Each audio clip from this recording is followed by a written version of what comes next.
दोस्तों ये पेटीएम का चार्ट है जो कि अपने हाई से लगभग 40% के आसपास नीचे गिर चुका है। अब यदि आप भी ये सोच रहे हैं कि इस स्टॉक में क्या करना चाहिए, इसे बेच दें या फिर अभी होल्ड करें, तो मैं आपको बता दूं, ये अपने एक प्रीवियस रेजिस्टेंस के पास आकर सपोर्ट ले रहा है। लेकिन कई बार आपने देखा होगा कि ये सपोर्ट की लाइनें जो हम खींचते हैं ये काम नहीं करती। तो इसका रीज़न या तो कोई न्यूज़ होती है मार्केट में, या फिर कुछ फंडामेंटल रीज़न होता है, कंपनी की अर्निंग ग्रोथ घट गई हो, ऐसा भी हो सकता है। वैसे तो अभी जो ईरान इज़राइल का वार चल रहा है उसकी वजह से मार्केट गिर रहा है। लेकिन अगर कंपनी अर्निंग कर रही है, अच्छी ग्रोथ है, फंडामेंटल सही है, तो ये स्टॉक वापस से रिकवर कर जाते हैं। और अगर कंपनी में ही कुछ गड़बड़ है, कंपनी ग्रोथ नहीं कर रही, कोई बैड न्यूज़ अगर है कुछ, तो फिर ये स्टॉक रिकवर नहीं करते, तो उससे हमें निकल जाना चाहिए। और ये जानने के लिए हमें क्वार्टरली जो रिज़ल्ट आते हैं, कंपनी अपनी कौन कॉल करती है, उसको सुनना चाहिए, उसके ट्रांसक्रिप्ट को पढ़ना चाहिए। तो ये यहाँ पे सपोर्ट लेगा या नहीं लेगा इसकी तो कोई गारंटी नहीं है।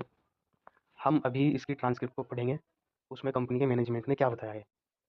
अगर कुछ गड़बड़ है तो हम इसको यहाँ से बेच के निकल जाएंगे, और अगर कंपनी में गड़बड़ नहीं है, कंपनी में सब कुछ ठीक हो रहा है, तो इस स्टॉक में हमें बने रहना है। ये ज़रूरी नहीं कि यहीं से सपोर्ट लेके रिवर्स करेगा, ये हो सकता है यहाँ से 10% 15% और नीचे जाए, या 20% और नीचे जाके वहाँ से रिकवर करे।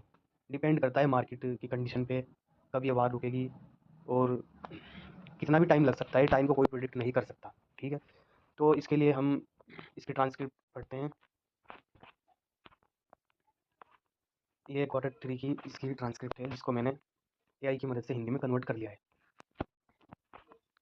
शुरुआत और विजन। विजय शेखर शर्मा ने बताया कि कंपनी अब अपने मुख्य व्यवसाय पेमेंट और वित्तीय सेवाओं पर पूरी तरह केंद्रित है। उन्होंने कहा कि पेटीएम अब केवल ग्राहकों को जोड़ने के लिए पैसे खर्च नहीं कर रहा है, बल्कि तकनीक के दम पर शेयर मार्केट शेयर बढ़ा रहा है। उन्होंने मेक इन इंडिया और यूपीआई के महत्व पर भी जोर दिया है।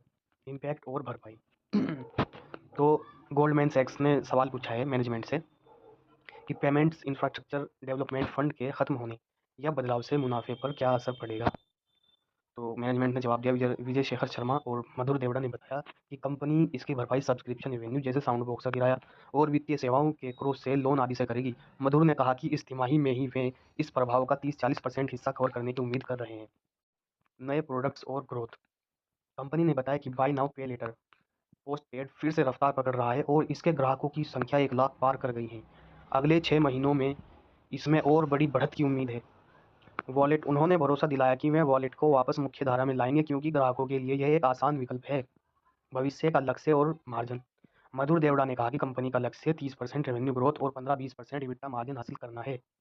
पेटीएम मनी को अगले 3 सालों में देश के टॉप 5 खिलाड़ियों में शामिल करने का लक्ष्य है। खर्च और marketing. Sachin Salgaocar. Bank of America के सवाल पर विजय शर्मा ने साफ किया कि वे मार्केटिंग पर बहुत ज़्यादा खर्च के बजाय प्रोडक्ट लेड ग्रोथ, बेहतर तकनीक से बढ़त पर ध्यान देंगे। वे केवल दिखावे के लिए खर्च नहीं बढ़ाएंगे।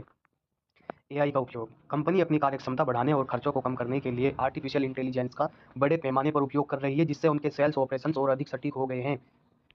निष्कर्ष। कंपनी अब घाटे को कम करने और मुनाफे वाले क्षेत्रों जैसे merchant loan, sound box subscription और एआई आधारित सेल्स पर ज़्यादा ध्यान दे रही है। तो यह थी कौन कॉल की ट्रांसक्रिप्ट।